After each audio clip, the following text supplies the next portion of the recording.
Вытрымка і цярпенне – самыя важныя рысы выратавальніка. Марафон на вяслярным канале прайшоў пад сімвалічнай назвай «Спякота», і яна цалкам апраўдалася. А ў дадатак напярэдадні спякотна было і ў іншых гарадах і населеных пунктах вобласці, дзе, нягледзячы на складаныя умовы надвор'я, адбываліся падобныя забегі.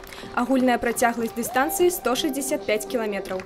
Марафонская дистанция больше символизирует выдержку, терпение спасателей, с которыми они сталкиваются в повседневной жизни. Вот буквально вчера-позавчера нам приходилось бороться с водной стихией. Сегодня столбик термометра показывает более 30 градусов. То есть мы всегда готовы к выполнению поставленных задач в любых погодных условиях. Пасля ўрачыстага адкрыцця фінальнага забегу адразу на старт. Наперадзе дыстанцыя ў 5 километров. Падтрымаць баявы настрой прыйшлі родныя і блізкія удзельнікаў. Хтосьці пабалець, хтосьці паўдзельнічаць разам. Приехала сюда на мероприятие с супругом. В первый раз в таком участвую сама и первый раз слышу, что вот такая акция проводится. В принципе, интересно поучаствовать. Настроение на самом деле отличное, много людей собралось. Работники МЧС вместе со своими семьями, с женами, с детьми. Все круто, все весело, все позитивно. Сергей Драчоў звычайна у авангардзе, але зараз ён у арганізатарах, таму ў забег адправіў жонку. Отправили маму бегать.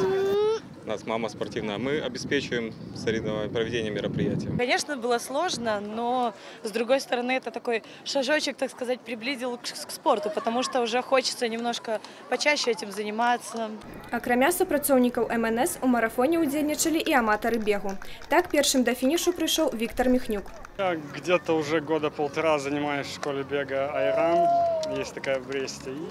Я уже пробежал 4 полумарафона и 1 марафон. Выратавальнікі не сталі зніжаць планку. Праз некалькі секунд фінішную лінію перасек служачы брэсцкага атрада МНС Дзяніс Сіўрукоў. Я немножко готовлюсь, по утрам бегаю тренировки, придумаю сам.